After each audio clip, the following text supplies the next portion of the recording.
I received a letter from a girl, and I'd like to share just a small part of it with you. Dear Lupita, it reads, I think you're really lucky to be this black, but yet this successful in Hollywood overnight. I was just about to buy Dentures Whitenicious cream to lighten my skin when you appeared on the world map and saved me.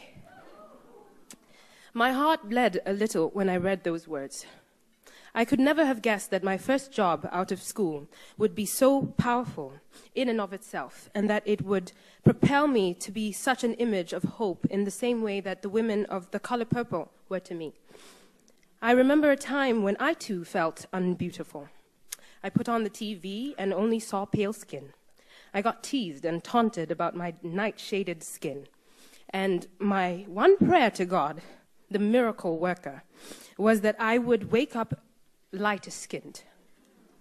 The morning would come and I would be so excited about seeing my new skin that I would refuse to look down at myself until I was in front of a mirror because I wanted to see my fair face first.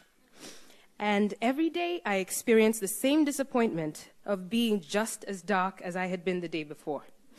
I tried to negotiate with God. I told him I would stop stealing sugar cubes at night if he gave me what I wanted. I would listen to my mother's every word, sitting right there, and never lose my school sweater again if he just made me a little lighter.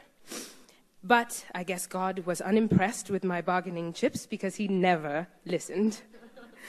And when I was a teenager, my self-hate grew worse.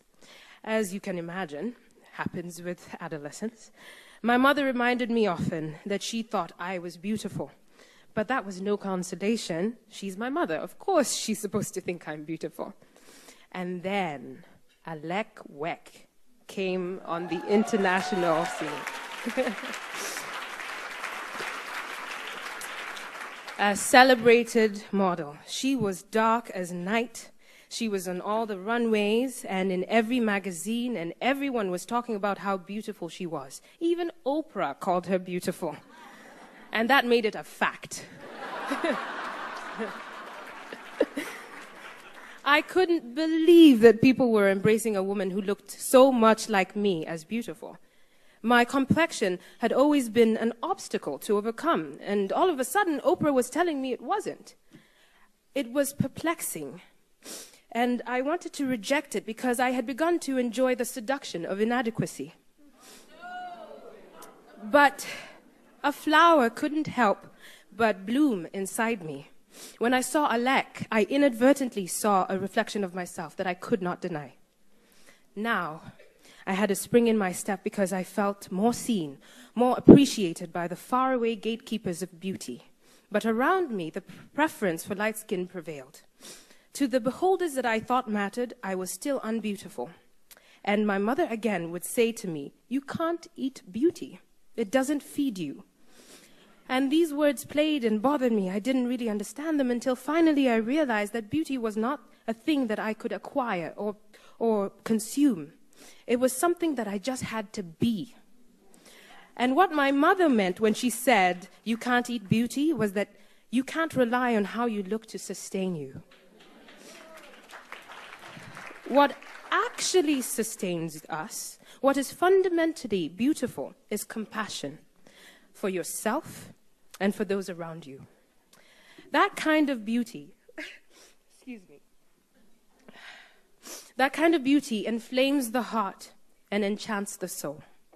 It is what got Patsy in so much trouble with her master, but it is also what has kept her story alive to this day. We remember the beauty of her spirit, even after the beauty of her body has faded away.